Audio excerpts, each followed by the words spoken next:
Shalom Alberta. Shalom. Sekali lagi Shalom Alberta. Shalom. Puji Tuhan. Merasakan sukacita Tuhan, amin. Amin. Amin. Hari ini puji Tuhan ya, kita di sini di Jakarta aja, jaga Jakarta ya. Gak liburan, tapi puji Tuhan saya melihat wajah-wajah yang penuh sukacita. Mungkin sebelum mulai boleh kasih salam dulu, katakan selamat beribadah ke kanan kiri biar senyumnya makin lebar ya. Ya, katakan selamat beribadah gitu.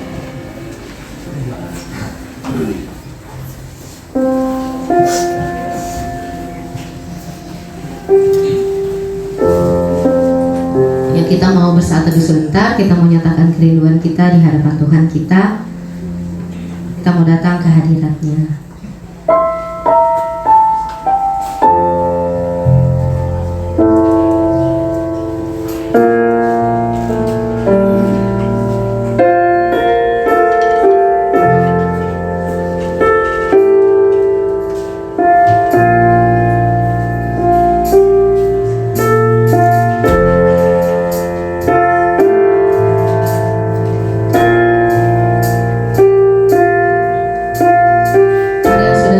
Kita mau naikkan pujian ini, kita mau katakan Kau sungguh indah, indah seperti-Mu Tuhan.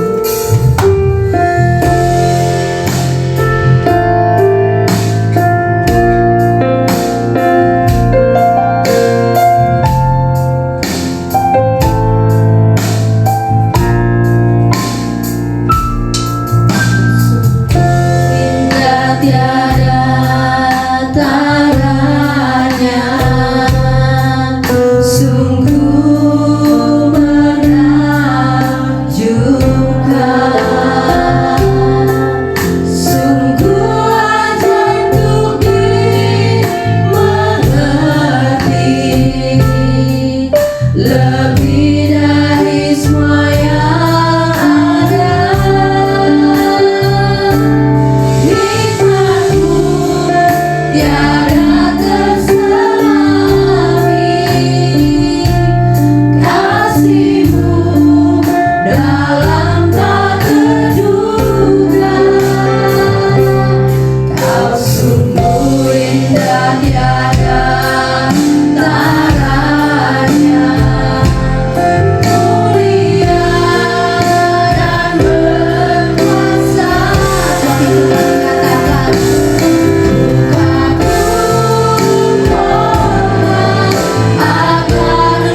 Engkau Allah yang besar, tidak ada Allah seperti-Mu Yesus.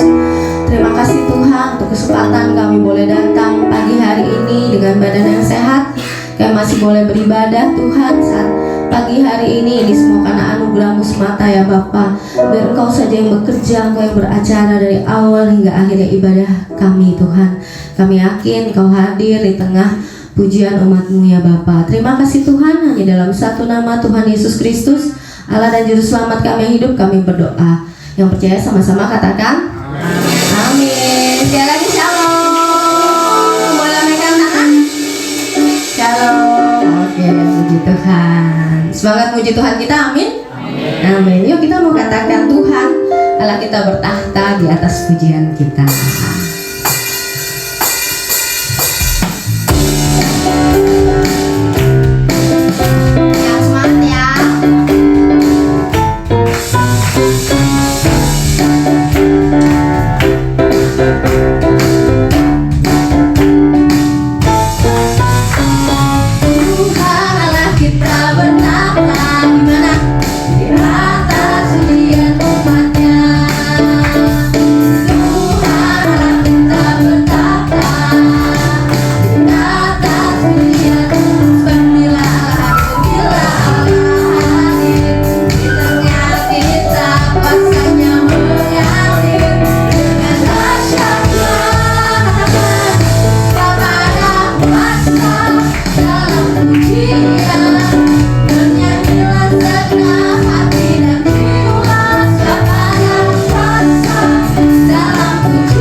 Amin. Di setiap ujian kita. Yuk, karena itu dengan lebih semangat lagi kita mau katakan Tuhanlah kekuatan dan mazmurku dan dialah gunung batuku. Amin.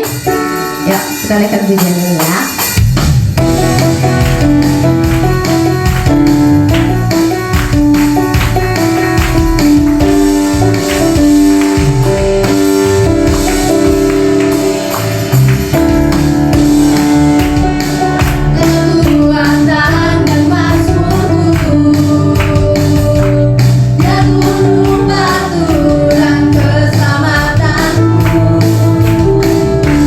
Hanya padamu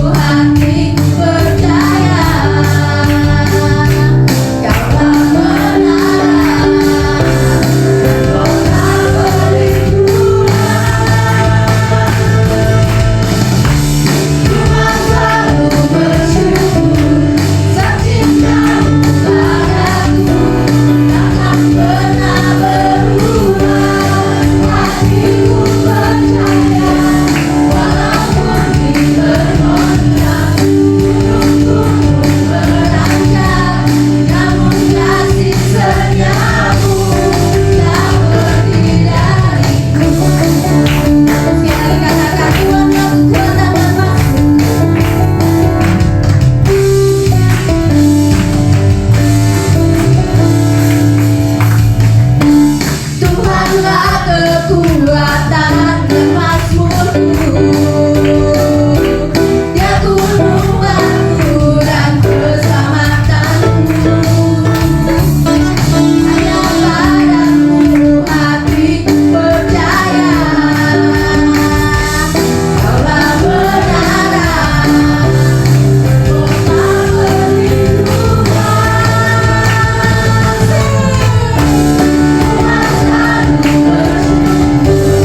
Cintamu padaku takkan pernah berubah.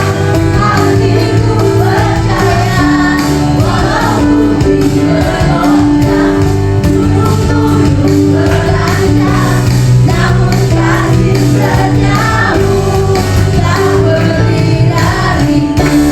Ku mau selalu bersyukur sebab cintamu padaku takkan pernah berubah. Hatiku percaya, walau bumi merontang, gunung beranjak, namun kasih setiamu tak pergi dariku.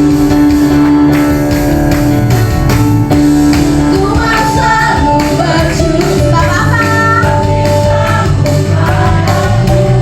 takkan pernah berubah. Hatiku percaya, walau bumi merontang, gunung-gunung beranjak, namun kasih setiamu tak pergi dariku. Kasih setiamu tak pergi dariku. Kasih setiamu tak pergi dariku.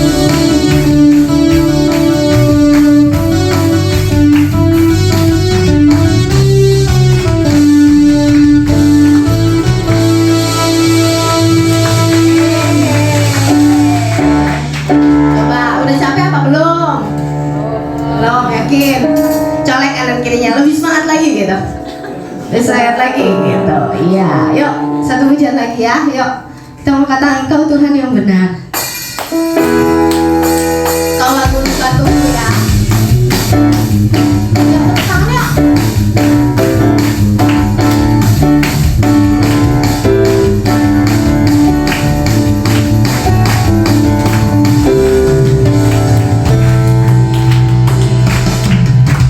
Kau gunung batuku dan kau kota bentengku, tak akan kurang. Sebab apa saudara? Kami hidup katakan kau. Kau keselamatan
Puji Tuhan.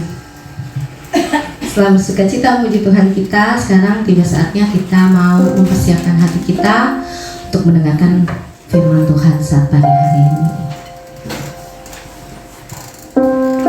Mungkin saat pagi hari ini ada yang datang dengan beban yang berat, atau dengan pergumulan, atau dengan masalah. Percayalah bahwa sesuatu pasti akan terjadi saat kita mau datang di hadapan Tuhan. Karena yakinlah percobaan yang kita alami itu adalah percobaan biasa yang tidak akan melebihi kekuatan kita. Sebab itulah janjinya,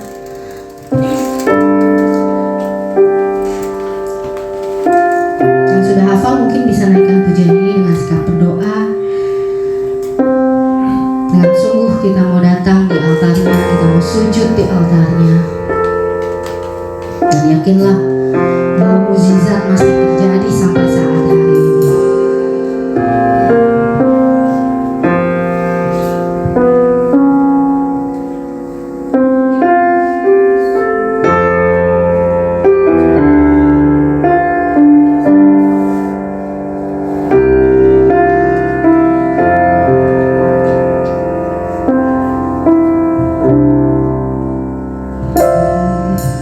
Bila hati terasa berat,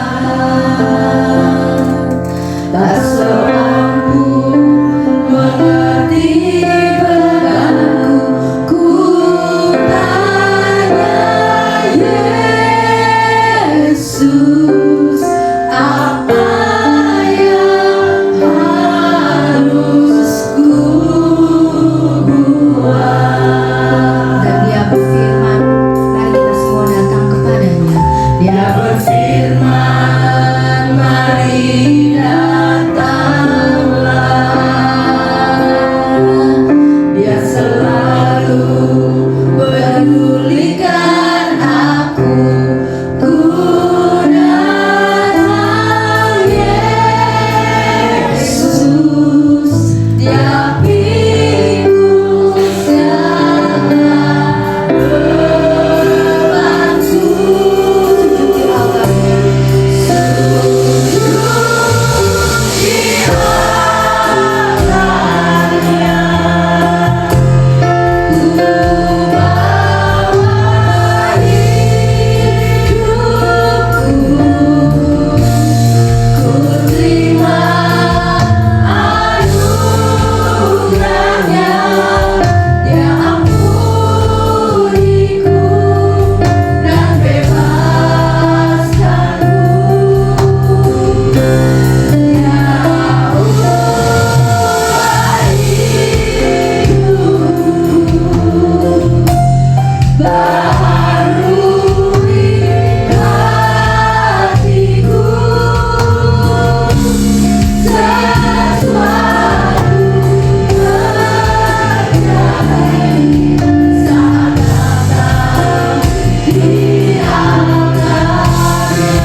percaya jika kami juga datang dalam kerendahan hati, ketaatan kepadamu ya Tuhan, kami mau bersujud ya Tuhan, pasti sesuatu terjadi ya Tuhan, yakni adalah perubahan kehidupan kami ini ya Tuhan. Terima kasih Tuhan untuk pernyataan-Mu yang begitu sempurna dari hari ke hari, terkhusus di dalam minggu ini ya Tuhan. Sebentar ya Tuhan, kami mau mendengarkan sebagian dari firman-Mu, biarlah ini menjadi kekuatan bagi kami ya Tuhan. Dan kami pun bisa menerapkan dalam kehidupan sehari-hari kami, di dalam keluarga kami, di dalam pekerjaan kami, pelayanan dimanapun kami berada ya Tuhan. Sehingga kehidupan kami menjadi berkat bagi orang banyak. Dan nama-Mu lagi-lagi yang akan dimuliakan. Terima kasih ya Bapa, kemuliaan hanya bagi-Mu saja di tempat maha tinggi. Dalam nama Yesus kami sudah berdoa. Amin. Silakan duduk Bapak Ibu Saudara. Ya, shalom semuanya. Ya, terima kasih untuk respon yang baik. Boleh tolong langsung saja slide-nya. Ya saudara, bulan lalu saya membawakan satu judul khotbah, Design to Connect Part 1 ya. Design to Connect Part 1 itu bicara tentang aku tidak bisa hidup sendiri. Bagaimana Tuhan mendesain kita tidak untuk hidup sendirian. Dan itu menjadi sebuah masalah jika kita menarik diri dari sebuah komunitas ataupun keluarga, pertemanan, persahabatan, dan lain sebagainya. Karena desain Tuhan terhadap kehidupan manusia itu loud and clear di dalam kitab Kejadian, saudara ya. Tuhan berkata, it is not good for the man to be alone. Jadi yang dipermasalahkan oleh Tuhan adalah loneliness-nya. Kesendirian itu menjadi sebuah problema, Bapak Ibu Saudara. Ya, saya juga sudah utarakan, sedikit saya singgung. Bagaimana kalau kita sendiri, kita akan mudah termakan tipu daya dosa, kita kekurangan hikmat dan lain sebagainya, sehingga kita bisa mengecewakan hati Tuhan pada akhirnya. Nah, untuk itu saudara, sangat penting untuk kita paham juga bahwa saat Tuhan menciptakan Hawa bagi Adam, Tuhan itu menciptakan penolong bagi Adam, bukan sekedar pasangan hidup bagi Adam, tetapi clear bagi Tuhan menciptakan penolong bagi Adam, saudara. Ya, jadi penolong ini menjadi sebuah blueprint desain Tuhan terhadap kehidupan manusia, bahwa manusia tidak bisa hidup sendiri. Kita butuh sesama kita. Kita diciptakan untuk menjadi penolong bagi sesama kita. Nah, hanya saja menjadi masalah waktu masuk ke dalam Kejadian 3, saudara. Manusia atas ketidaktaatannya jatuh di dalam dosa.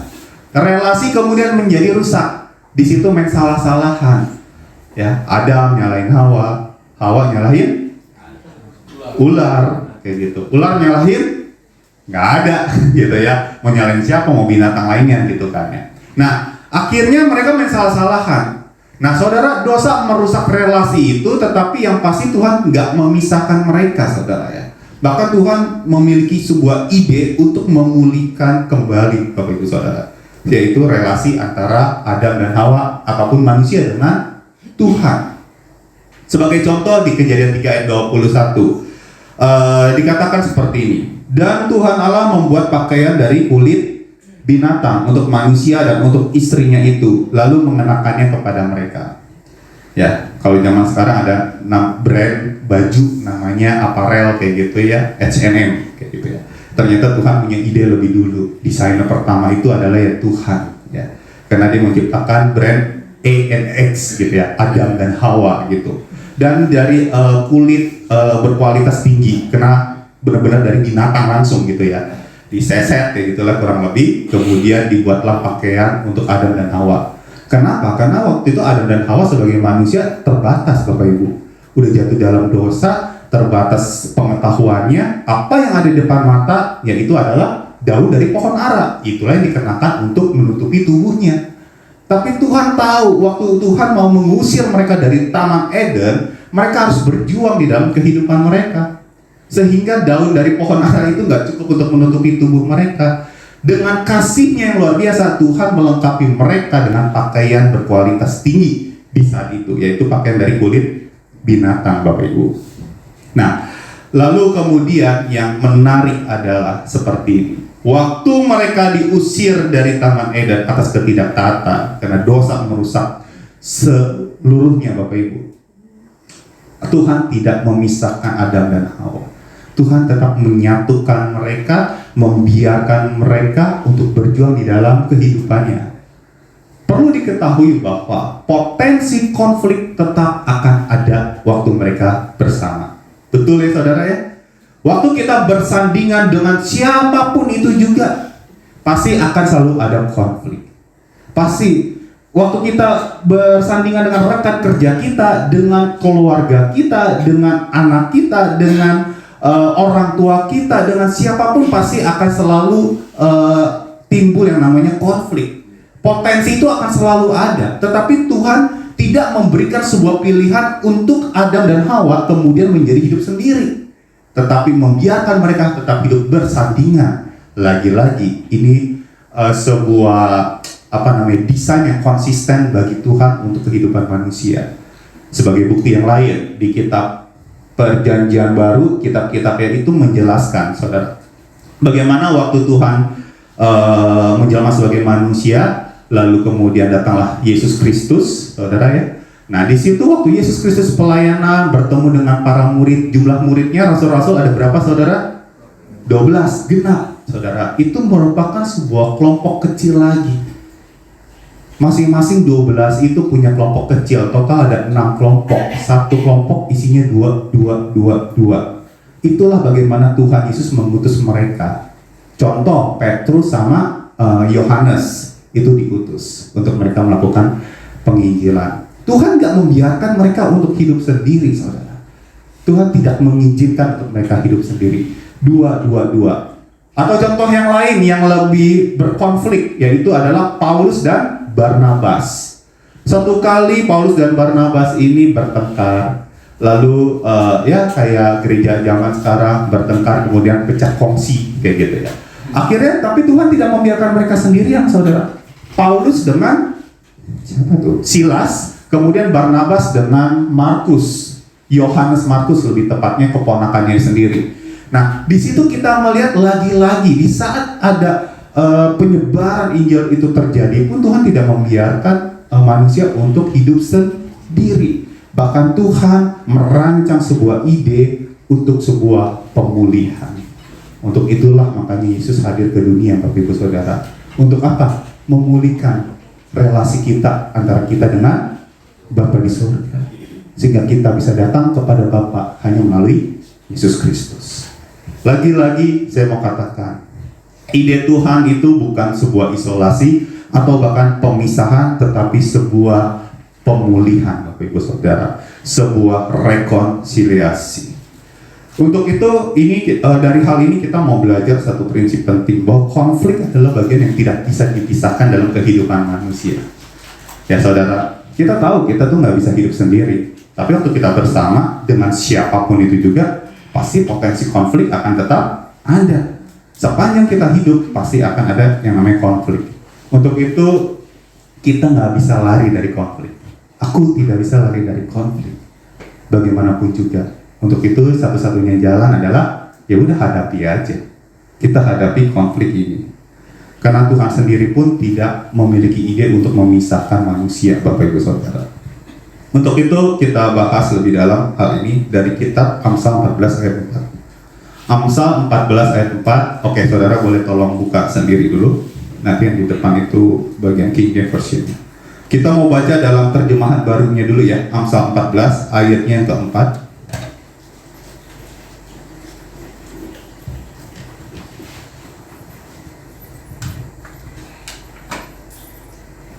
Amsal 14 ayat 4 dikatakan, mari kita baca bersama, 3, 2, 1.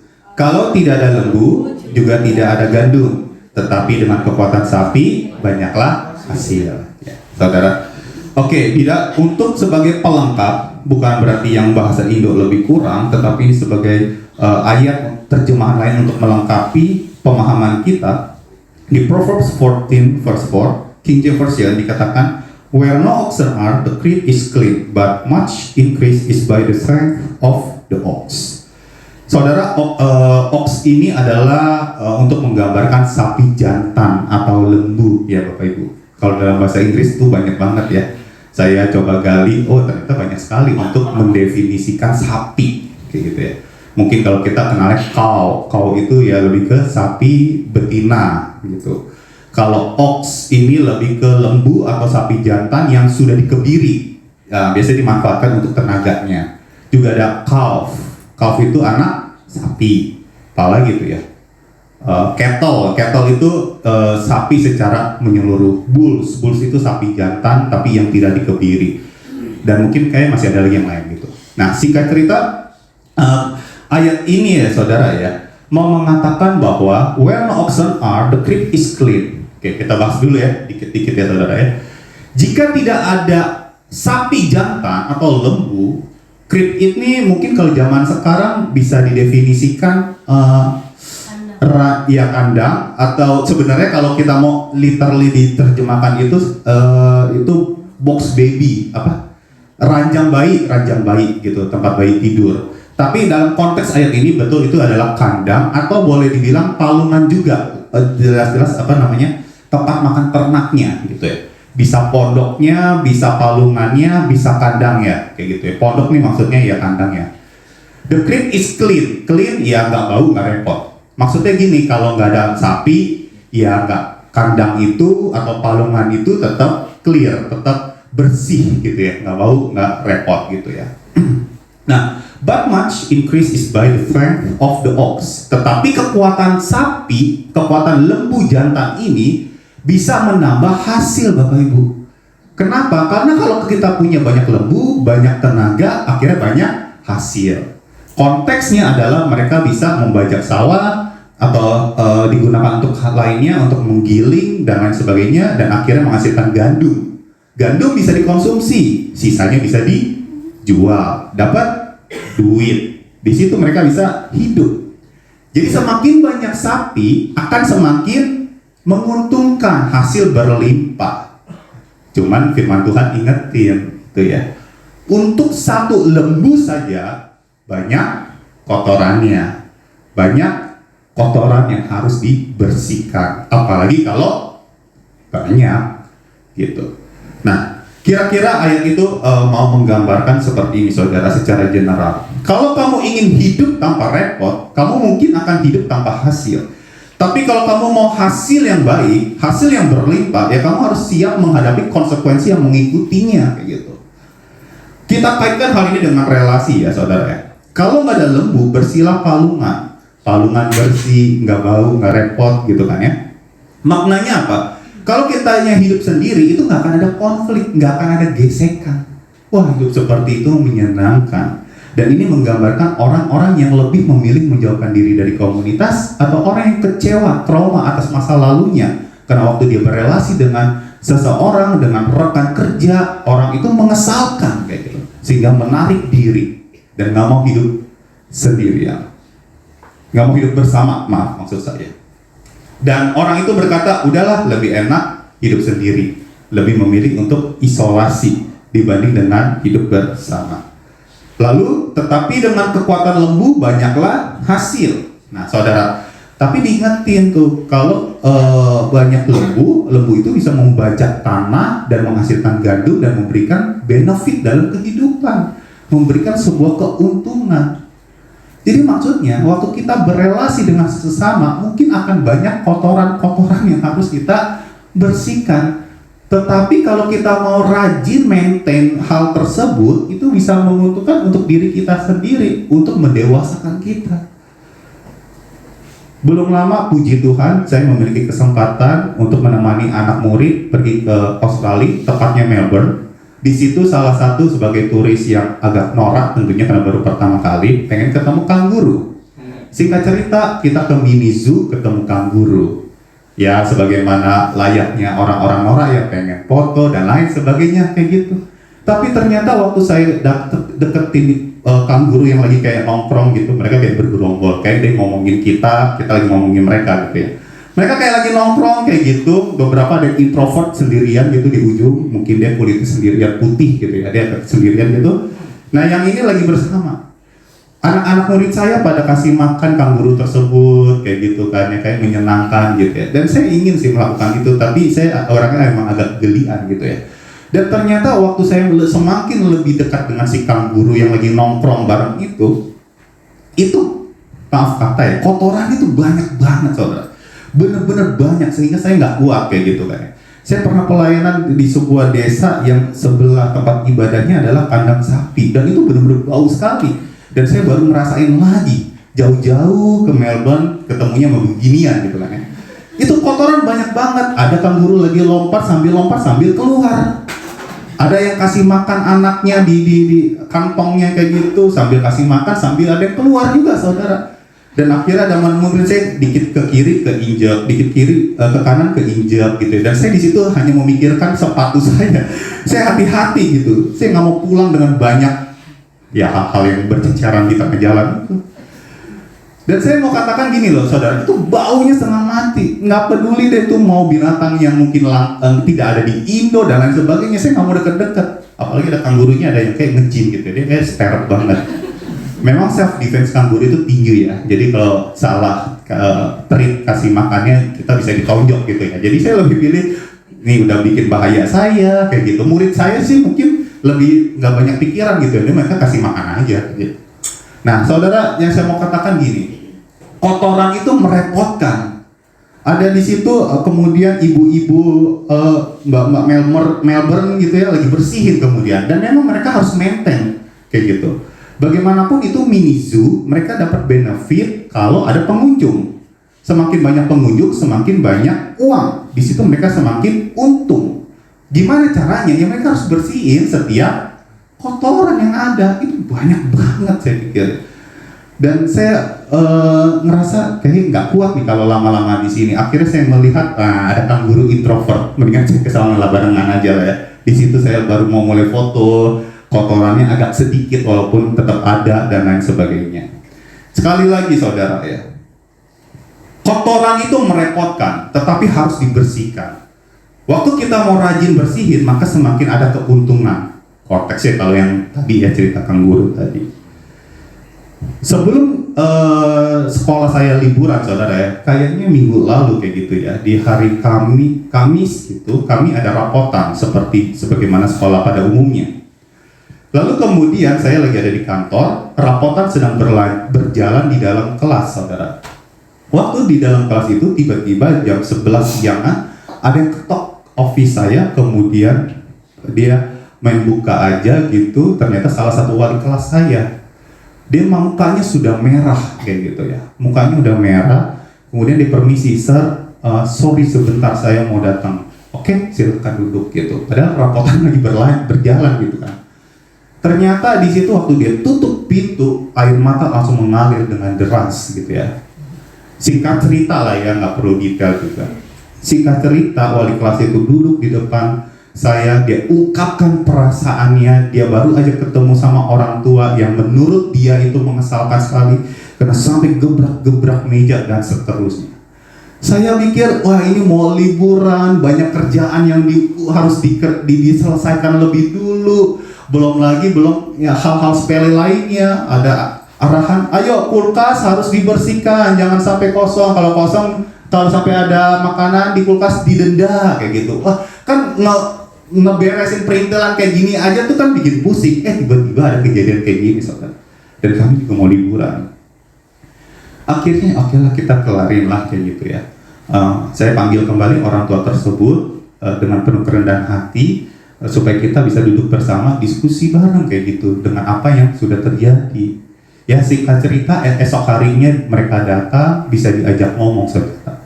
Ada bagian detail yang akan saya ceritakan kaitan dengan poin yang berbeda nanti saudara.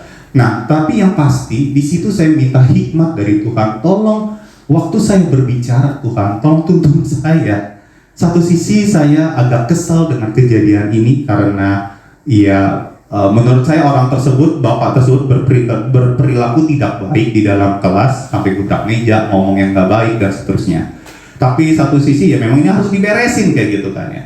Dan Tuhan tolong tuntun saya sehingga saya bisa berkata-kata dengan lebih bijak kayak gitu, sehingga tidak memperkeruh suasana tetapi mendamaikan antara wali kelas ini dengan si parents Kira-kira kayak gitu. Ya singkat cerita, karena pimpinan Roh Kudus saya percaya dan semua berjalan dengan baik, berakhir dengan doa, semua sangat indah, Bapak Ibu Saudara. Yang saya mau katakan itu, semua sangat indah. Waktu saya selesai ngobrol dengan orang tua, lalu orang tua itu mendoakan wali kelas, itu sangat indah, Bapak Ibu. Maksud saya gini, waktu kita berelasi dengan seseorang, kita sangat mungkin memiliki konflik dengan orang tersebut. Tapi kalau kita mau rajin bersih ya, itu akan menjadi sebuah benefit untuk diri kita. Paling tidak ya, yang sudah pasti, itu bisa mendewasakan kita, Bapak Ibu Saudara. Dan itu merupakan keuntungan. Anyway, keuntungan nggak harus bicara tentang materi ya, Saudara ya. Tapi itu bisa menjadi mendewasakan kita juga, Bapak Ibu. Waktu kita mau maintain kotoran yang ada dalam relasi kehidupan kita. Dan gak mudah, itu merepotkan, melelahkan, capek, gitu kan. Ada seorang yang mengalami hal ini lebih dalam, namanya Yusuf. Boleh tolong next slide? Joseph ya, nama bahasa Inggrisnya ya. From conflict to reconciliation. Dia mengalami banyak hal ya di dalam kehidupannya. Yusuf ini konfliknya nyata dan dalam. Dia dikhianati sama keluarganya, saudara. Dikhianati keluarganya sendiri. Orang-orang yang harusnya menjadi yang melindungi dia dan menerima dia apa adanya malah berkonflik dengan dia dan akhirnya menjual. Di situ dia dikhianati, dia hancur, masa depan gak ada dan lain sebagainya. Tapi Tuhan punya rencana yang berbeda dalam kehidupan Yusuf. Kemudian Tuhan angkat menjadi pemimpin nomor 2 di Mesir. Nah, di situ saudara, dia punya pilihan, Bapak Ibu. Dia punya pilihan untuk bisa membalas perbuatannya. Terlebih lagi waktu bapaknya Yakub itu meninggal. Nggak ada kaitannya lagi nih, bapak gua udah meninggal, sekarang urusanku dengan kakak-kakakku. Anyway, kakak-kakaknya tiba-tiba datang ke Mesir karena ada kelaparan di Israel. Mereka datang ke Mesir dan di situ ternyata bertemulah mereka dengan si Yusuf yang sudah jadi pemimpin. Yusuf punya dua hal, punya jabatan atau kekuasaan, juga punya kesempatan untuk bisa balas dendam. Tapi dia nggak milih itu. Dia juga nggak menarik diri dari keluarganya. Dia lebih memilih untuk terlibat di dalam keluarganya itu sendiri yang pernah mengkhianati, menghancurkan dia, Bapak Ibu Saudara. Karena dia melihat dari sudut pandang Tuhan. Engkau melakukan apa yang buruk terhadap aku, tapi Tuhan melakukan itu untuk kebaikan dalam kehidupanku. Jadi pahitnya hidup Yusuf ternyata adalah ada rancangan Tuhan yang begitu indah di depan. Dan si Yusuf bisa mengampuni karena dia melihat rancangan yang indah itu, Bapak Ibu Saudara. Rancangan yang luar biasa yang Tuhan sudah tetapkan. Dia baru sadar di saat itu. Makanya dia baru bisa melepaskan pengampunan juga kemungkinan besar, Saudara, kepada kakak-kakaknya. Nah, di sini kita mau melihat bahwa Yusuf itu akhirnya mengerti konflik tidak diselesaikan dengan cara menjauh atau menarik diri, tapi dengan mengizinkan bagaimana Tuhan bekerja di dalam kehidupan kita. Dan sekarang saudara, kalau punya orang tua yang datang ke tempat ini juga punya anak atau punya pasangan yang mungkin duduk bersebelahan, coba tepuk engkau konflik yang harus aku hadapi, gitu ya. Atau dia agak jauhan, kayak istri saya agak jauhan, nah itulah konflik yang harus aku hadapi. Dia pun harus menghadapi saya, karena bagaimanapun kami, orang yang paling berkonflik paling besar adalah orang yang dekat dengan kita. Orang tua kita, anak kita, pasangan kita, apalagi setiap hari ketemu kayak gitu. Saya ketemu istri saya ketemu saya, kayak gitu. Dia banyak salahnya nggak? Ya pasti banyak. Saya juga gitu. Akhirnya kami harus memberesi kotoran-kotoran di dalam kehidupan ini, saudara. Dan gak gampang, saudara, gak gampang. Untuk itu, saya gak akan membiarkan Bapak Ibu, saudara semua pulang dengan sia-sia. Saya ingin share tentang 3 poin, saudara ya. Bagaimana caranya menghadapi konflik tersebut. Kalau memang Tuhan bilang, it is not good for the man to be alone, tapi kalau kita berelasi lalu kita berkonflik, lalu gimana caranya kita handle itu? Karena gak gampang loh, saudara. Baik, yang pertama adalah yuk belajar terus-menerus tentang mengampuni. Choose forgiveness before feelings. Ambil keputusan untuk mengampuni lebih dari perasaan saudara. Salah satu kesalahan terbesar yang sering kita lakukan dalam konflik adalah menunggu perasaan kita pulih dulu. Nanti deh ya ngampuninya kalau perasaan gue udah lebih sembuh dulu, lebih murni dulu. Kalau gue udah sakit lagi, baru gue mau ngampuni. Barulah. Saudara, Alkitab nggak pernah ngajarin kayak gitu. Karena Alkitab justru ngajarin seringkali malah sebaliknya. Pengampunan tuh tidak harus menunggu perasaan kita berubah dulu. Tapi justru seringkali Tuhan mau kita mengambil keputusan untuk mengampuni, dan seiring berjalannya waktu perasaan kita dipulihkan karena kuasa Tuhan, karena kuasa Roh Kudus yang menyertai dalam kehidupan kita. Pengampunan dalam Alkitab itu terutama bukan masalah emosi, bukan masalah oke, gue perasaannya udah pulih nih, barulah gue ngampuni. Enggak kayak gitu saudara. Tapi pengampunan itu sebuah keputusan yang harus kita ambil. Dasarnya jelas. Coba kita lihat ya. Mungkin bisa banyak ya tentang hal ini pengampunan, tapi saya mau ambil dari Kolose 3 ayat 13. Oke, saya sudah taruh di depan sih. Baca bersama ya Bapak Ibu. 3, 2, 1. Sabarlah kamu seorang terhadap yang lain, dan alhamdulillah seorang akan yang lain. Apabila yang seorang menaruh dendam terhadap yang lain, sama seperti Tuhan telah mengampuni kamu berbuat juga demikian. Baik, terima kasih. Ya, saudara, sabarlah kamu seorang terhadap yang lain. Kita fokus dengan yang kata pengampunannya saja ya. Dasarnya ada 2 dari ayat ini bicara tentang mengampuni. Yang pertama, kata ampunilah jelas itu sebuah perintah. Dasarnya perintah, bukan perasaan kita.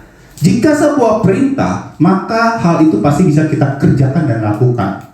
Saya sebagai pendidik, sebagai guru memberikan tugas kepada anak murid saya pasti tahu kapasitas kemampuan akademik anak murid saya.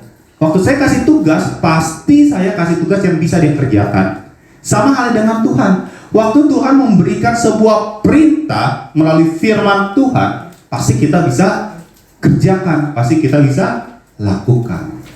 Dasarnya perintah, bukan perasaan. Pilihannya tangan kita mau mendewakan perasaan atau menaati perintah. Dan yang kedua, dasarnya jelas. Sama seperti Tuhan telah mengampuni kamu. Jadi dasar pengampunan kita adalah karena Kristus sudah mengampuni kita. Bukan karena orang itu layak diampuni. Bukan karena kita menunggu perasaan kita dipulihkan lebih dulu. Tapi karena Tuhan mengampuni kita lebih dulu, makanya kita mau belajar terus-menerus tentang mengampuni. Orang yang sering berkonflik dengan sesamanya adalah orang yang sulit untuk belajar mengampuni, Bapak Ibu Saudara. Maka pengampunan ini adalah sebuah perintah yang mungkin old but gold. Karena harus dilakukan hampir setiap hari terhadap sesama kita, saudara. Kita berelasi setiap hari dengan rekan kerja, dengan pasangan, dengan tim pelayan, dengan teman gereja, dengan teman non gereja, gampangnya gitu aja lah ya. Dan lain sebagainya gitu, saudara. Dan semuanya kita harus berelasi dengan mereka. Amin. Dan untuk itu kita mau belajar mengampuni, saudara. Dan ini sebuah perintah. Anyway, dia ayat yang berbeda. Tuhan berkata juga apa? Kasihilah musuhmu. Kata kasihilah itu menggunakan kata agape, bukan filio, bukan storge, bukan eros, tapi agape. Atau lebih tepatnya sebenarnya agapau. Agapau itu terjemahan dari agape. Nah, saudara, artinya waktu engkau mau mengampuni musuhmu atau engkau mau mengampuni orang yang melukai hatimu itu, maka engkau harus memberikan kasih yang tanpa syarat itu loh. Sebagaimana Tuhan mengampunimu lebih dulu. Jadi waktu kita mau mengampuni, dasarnya itu jelas, saudara ya. Yaitu pertama, ini perintah yang pasti bisa kita kerjakan, bukan perasaan kita.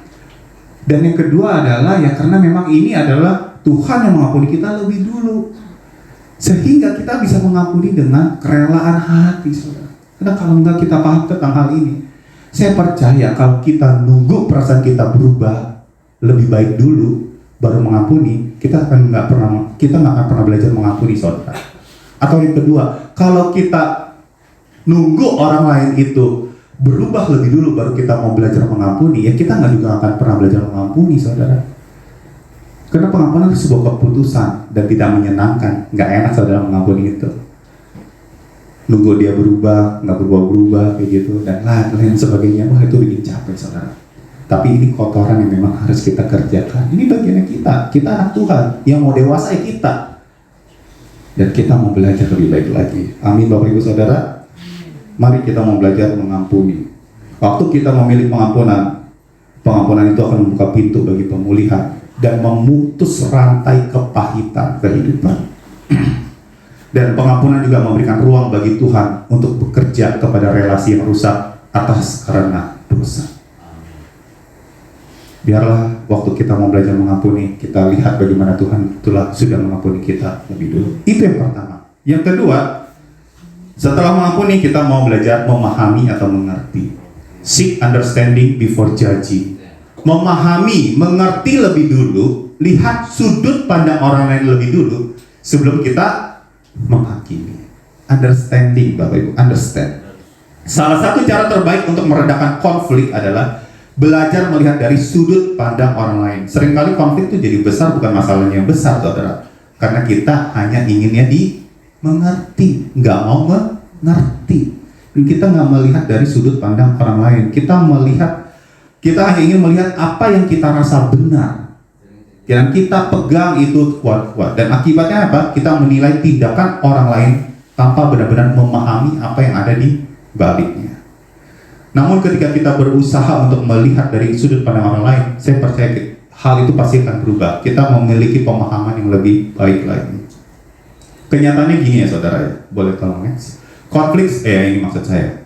Konflik sering terjadi karena setiap orang hanya ingin tuh dimengerti, tanpa berusaha untuk mengerti terlebih dahulu. Dan orang kayak gini itu adalah orang yang kekanak-kanakan.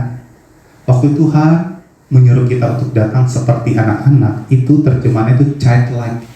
Datanglah seperti anak-anak, ketulusannya, kemurniannya, dan lain sebagainya. Tapi bukan childish. Childish itu kekanak-kanakan. Salah satu ciri orang kekanak-kanakan ingin dimengerti tanpa mau mengerti orang lain. Kita mau belajar Bapak Ibu Saudara. Konflik sering terjadi karena kita nggak mau melihat sudut pandang orang lain. Dalam bahasa Inggris tuh ada peribahasanya ya. Belajarlah untuk menggunakan sepatu lawan bicaramu sehingga engkau memahami apa yang dia rasa dengan sepatu itu, bagaimana dia berjalan dengan sepatu itu. Pakailah sepatu orang lain, artinya ambil sudut pandang lawan bicaramu.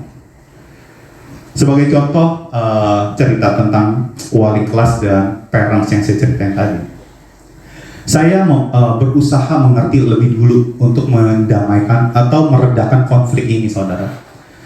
Waktu wali kelas ini datang dengan air mata yang mengalir begitu deras, saya kesal dengan keadaan ini. Saya coba pahami maksud dia, saudara. Dan saya nggak mau mengambil dari sudut pandang yang dianya saja, tapi saya belajar juga untuk mengambil sudut pandang si orang tuanya supaya kita bisa adil. Makanya saya undang. Waktu diundang dia nggak bales, malam nggak bales. Akhirnya saya bilang sama admin sekolah, tolong deh undangannya kirim ke istrinya juga, walaupun yang bermasalah adalah bapaknya. Oke, akhirnya istri bilang, oke Pak, besok ya kami akan datang. Paginya mereka datang, kita duduk bersama tanpa wali kelas. Wali kelas saya masih kurang bisa menerima kayak gitu ya, jadi masih sulit mengatur emosinya. Bisa jadi dia nangis terus-terusan, bisa jadi dia marah besar di situ. Akhirnya dia di ruangan yang berbeda lebih dulu. Saya ditemani wakil kurikulum saya dengan bapak ini dengan istrinya. Bapak ini punya bicep gede gitu ya, matanya melotot, perangannya kayak kuat banget gitu ya. Ngeri juga sih. Saya bilang sama wakil saya, kalau ada apa-apa, lu main maju ya, gua izin dulu. Ada rapat, ada meeting di atas, saya bilang aja gitu ya.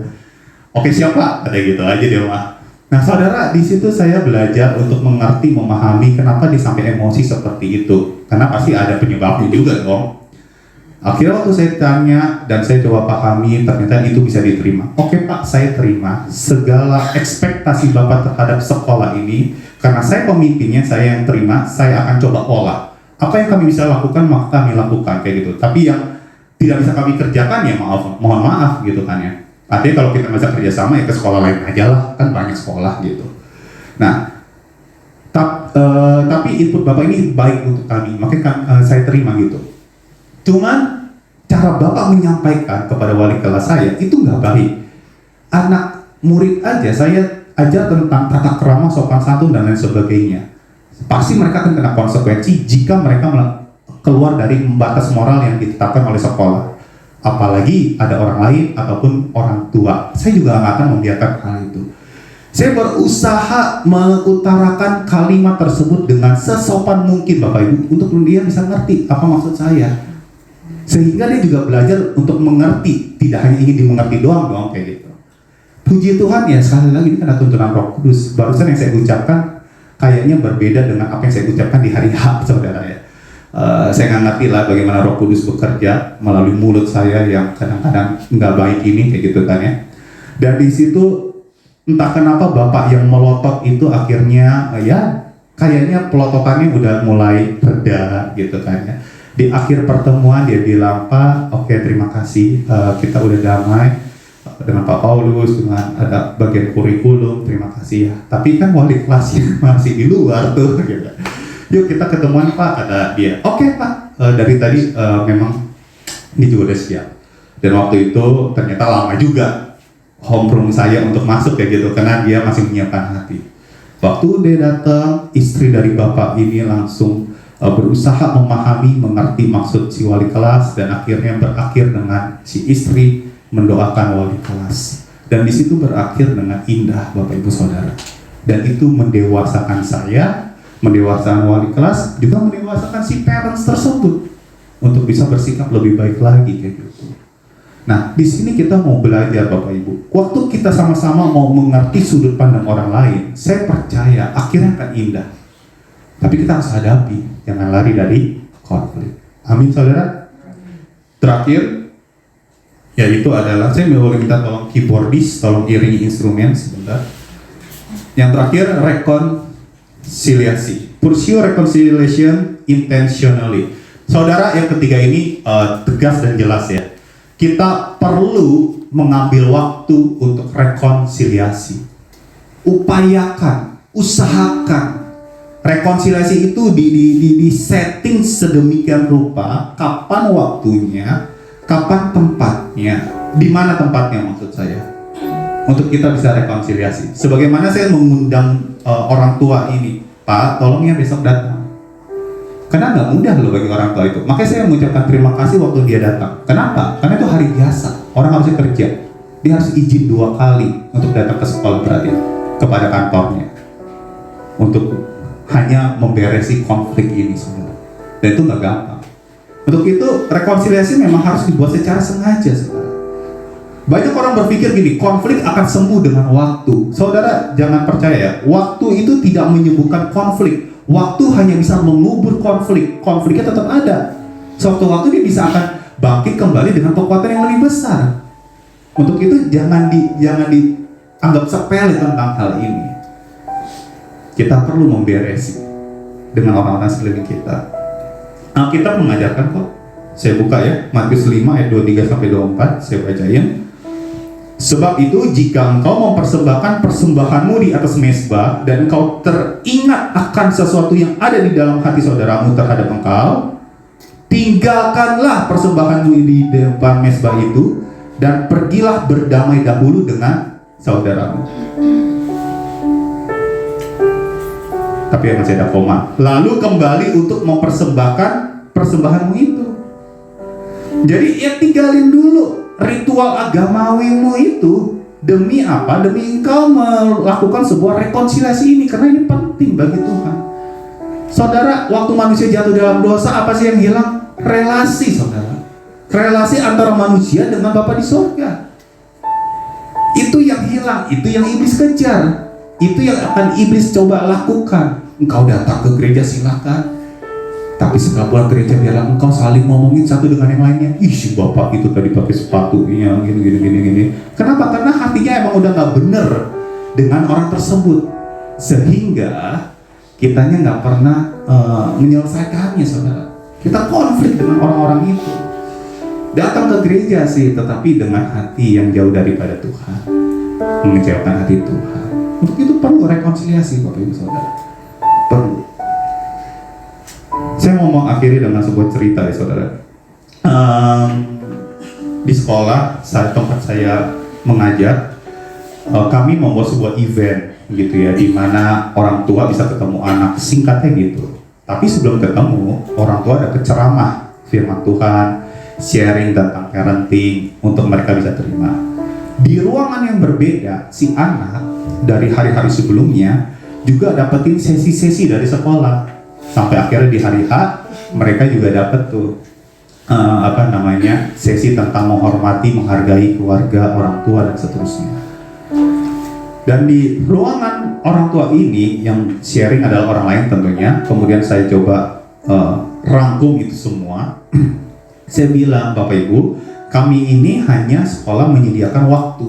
Kita nggak ambil waktu day-day lainnya lah, Mother's Day, Father's Day, or another day lainnya lah kayak gitu. Kita nggak pakai itu.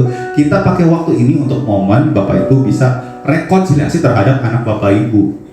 Karena nggak gampang ngurusin anak remaja gitu ya. Ada orang tua yang datang kepada saya, Pak, gimana ngurus anak remaja? Gimana jadi kepala sekolah untuk anak remaja? Nyebelinnya anak remaja ya kayak gitu. Iya, anak ibu yang menyebelin kayak gitu ya. Kadang-kadang saya gitu sekali ya. Karena mereka baru bertumbuh ya, sehingga banyak pergumulan hidup yang mereka harus utarakan, tapi terkadang tidak tersampaikan dengan baik dan masih banyak lagi lainnya. Nah, akhirnya itu menjadi konflik antara orang tua dengan si anak, Saudara. Lalu kemudian saya ingatin kepada orang tua, apa yang kami lakukan ini itu hanya sekali. Tapi urusan Bapak Ibu di luar sana, keluar dari ruangan ini ya, ini harus dilakukan terus-menerus rekonsiliasi ini. Kami hanya bisa menyediakan waktu hari ini aja.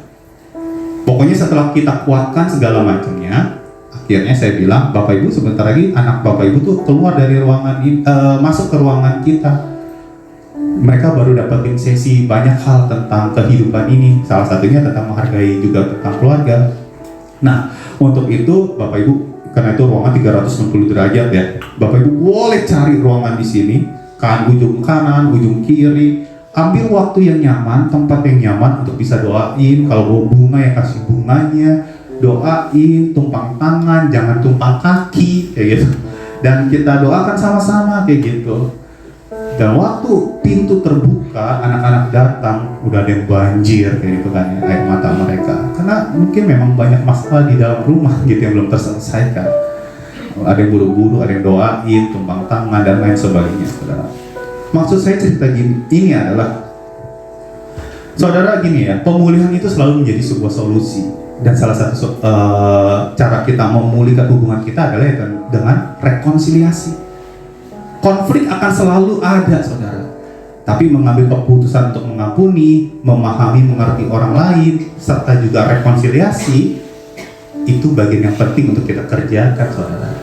Kalau kita mau lebih dewasa di dalam kerohanian kita harus kerjakan bagian ini. Saya tahu ini sulit. Saya khotbahin hal ini bukan berarti saya paling baik, Bapak Ibu. Saya masih proses tentang hal ini. Tetapi kita perlu kerjakan sama-sama untuk bisa menjadi lebih dewasa kembali. Dan di situ Tuhan memiliki kehendak yang baik, Saudara ya. Slide terakhir. Pengampunan itu akan membuka jalan untuk konflik bisa diselesaikan. Pengertian itu bisa melembutkan hati, Bapak Ibu. Karena kita akhirnya ngerti, oh maksud orang ini seperti ini, maksud orang tua gue seperti ini, maksud pasangan gue seperti ini. Dan akhirnya rekonsiliasi itu memulihkan apa yang sudah rusak, apa yang dosa sudah rusakkan, Bapak Ibu. Untuk itu kita perlu lakukan hal ini dalam kehidupan kita sehari-hari. Kenapa? Karena sepanjang hidup kita pasti kita berelasi. Dan lagi-lagi kalau Saudara bersama dengan orang tua, dengan anak ataupun dengan pasangan, katakan, oke, aku akan hadapi kamu. Atau nanti di rumah, oke, saya akan hadapi kamu. Karena istri saya agak jauh ya, jadi saya di rumah aja ya nanti, Saudara ya. Saya akan hadapi kamu gitu. Kita hadapi bersama dan kita selesaikan bersama. Jika ada sesuatu yang mengganjal, kita harus selesaikan. Jangan kubur konflik, karena itu bisa menjadi bom waktu, Saudara. Amin. Mari kita berdoa. Tuhan Yesus, terima kasih untuk pagi hari ini. Terima kasih untuk berkat firman-Mu. Biarlah Tuhan apa yang sudah disampaikan bisa menjadi kekuatan bagi kami semua. Kau tolong ya Tuhan, kami sudah mendengar, kami sudah berusaha mengerti. Tolong pimpin melalui Roh Kudus untuk kami juga bisa melakukan dalam kehidupan sehari-hari. Sehingga waktu kami berelasi dengan rekan kerja, berelasi dengan tim pelayanan, berelasi dengan pasangan hidup, dengan keluarga inti, dan seterusnya, kami mampu ya Tuhan bisa menyelesaikan konflik-konflik yang ada. Dan kami mau berserah penuh hanya ke dalam Engkau saja ya Tuhan. Dan biarlah kami juga bisa mengambil sudut pandang yang benar, yaitu sudut pandang surgawi, sebagaimana Engkau memandang kami ya Tuhan. Terima kasih ya Tuhan, hamba-Mu berhenti berbicara, tapi biar Roh Kudus terus mengajar, membimbing kami di dalam kebenaran firman. Terpujilah nama-Mu. Dalam nama Yesus kami sudah berdoa. Amin.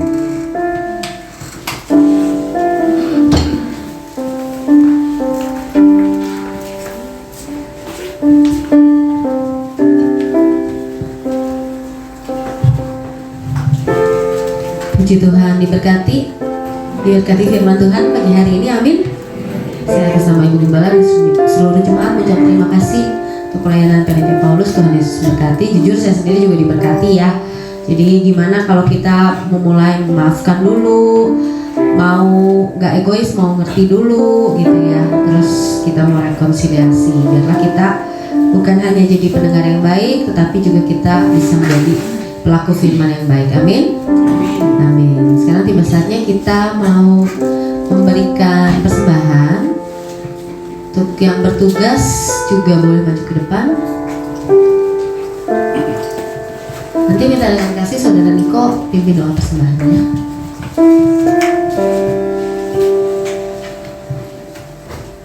Terus kemudian Tuhan ya Bapak, terima kasih atas berkat yang Bapak pada hari ini ya Bapak. Sehingga kami sama bersama di sini Bapak. Biarkanlah firman yang telah Engkau sampaikan oleh hamba-Mu tadi ya Bapak bisa kami serap dalam hati kami ya Bapak, dan kami bisa terapkan juga dalam kehidupan sehari-hari ya Bapak. Sebentar kami akan memberikan persembahan, berkati supaya persembahan yang kami berikan ini hanya untuk kemuliaan nama-Mu saja ya Bapak. Berkati tangan-tangan yang memberi ataupun yang tidak memberi. Dalam nama Tuhan Yesus kami berdoa dan bersyukur. Haleluya. Amin. Amin. Mari kita berikan dengan tulus hati dan penuh sukacita sambil kita juga akan menyaksikan pengumuman atau warta sepekan hari ini.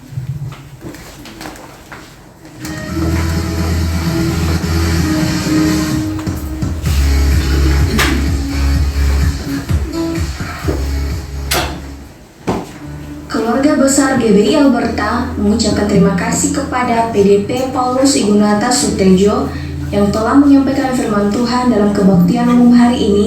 Tuhan Yesus memberkati keluarga dan pelayanan Bapak. Terima kasih juga kepada semua pelayan yang telah setia melayani dalam kebaktian umum hari ini.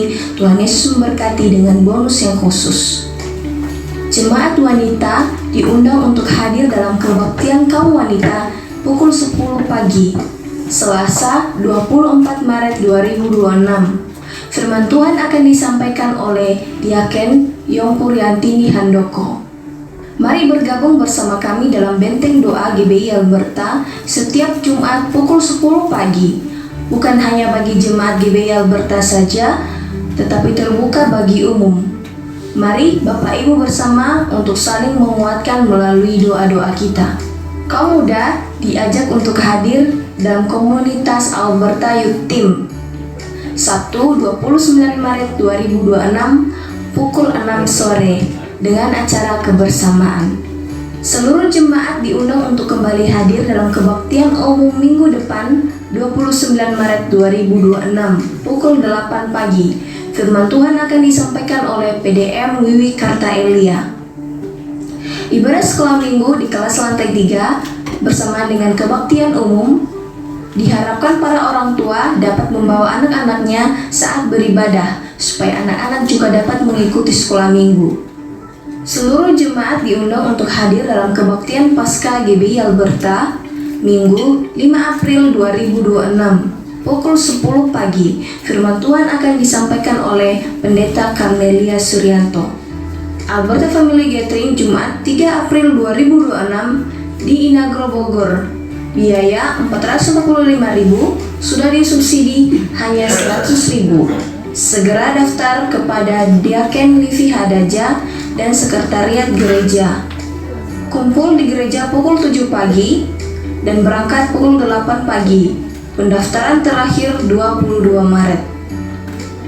Seluruh jemaat diajak untuk berpartisipasi dalam dana Paskah GBI Alberta, dan jemaat dapat memberikan persembahan melalui amplop dan transfer.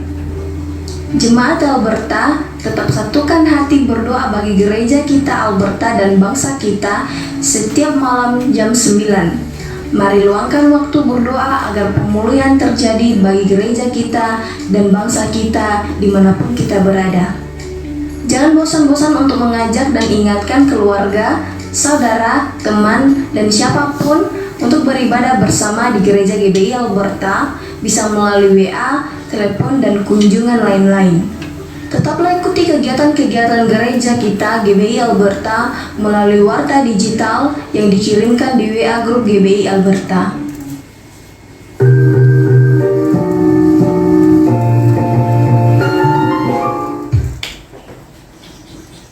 Oke, puji Tuhan. Kita akan mengakhiri ibadah kita. Saya undang sekali lagi jemaat berdiri bersama. Kita menaikkan satu pujian dulu sebelum doa syafaat. Nanti doa syafaat akan dipimpin oleh diakon yang mulia ini. Kita mau katakan segala pujian syukur bagimu Tuhan.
Ditinggikan, diagungkan, dan dimuliakan. Bapa di dalam kerajaan surga, puji syukur kami naikkan kehadirat-Mu Tuhan. Terima kasih buat lawatan-Mu, kehadiran-Mu, jamahan-Mu Tuhan, dan pimpinan ibadah ini dari awal, pertengahan, hingga akhirnya. Kami bersyukur, berterima kasih Tuhan, kalau Engkau sudah layakkan kami untuk memuji, menyembah-Mu, bahkan juga melayani-Mu Bapa. Kami tahu Tuhan kami terbatas adanya, tapi segala pujian hormat kami kembalikan kepadamu, dan segala pujian penyembahan kami kiranya boleh berbumbung tinggi menjadi dupa yang harum di hadapanmu. Bahkan Engkau yang bertahta di atas puji-pujian kami. Kami bersyukur juga Tuhan kalau kami diberi kesempatan untuk mendengar sebagian dari kebenaran firman-Mu, suara-Mu lewat hamba-Mu PDP Paulus Tuhan. Biarlah setiap firman yang kami sudah dengar Tuhan hari ini, kami mau belajar untuk 3 poin. Kami dapat menghadapi atau mengatasi konflik Bapa. Kami mau belajar mengampuni Tuhan, sebagaimana Engkau sudah mengampuni kami. Memang itu tidak mudah, tetapi kami yakin dan percaya kalau memang kami benar-benar mempunyai niat atau tekad, kami yakin dan percaya Allah Roh Kudus akan memampukannya. Bapa di dalam surga, kami juga mau poin yang kedua Tuhan, itu kami juga boleh melihat dari sudut pandang orang lain. Kami tidak egois Tuhan, tapi kami mau belajar Tuhan merendahkan diri, dan Tuhan melihat dari sudut pandang orang lain Bapa. Kami yakin dan percaya Tuhan pada saat itulah rekonsiliasi akan terjadi Bapa. Kami akan mengupayakan rekonsiliasi itu Tuhan, sehingga segala konflik dapat diatasi di dalam nama Yesus Kristus. Terima kasih Bapa, ajar kami untuk melakukannya di dalam kehidupan kami. Bukan hanya sebagai pendengar, tetapi kami sebagai pelaku-pelaku firman-Mu. Allah Roh Kudus akan terus memampukan kami untuk kami boleh semakin hari semakin serupa dengan Engkau.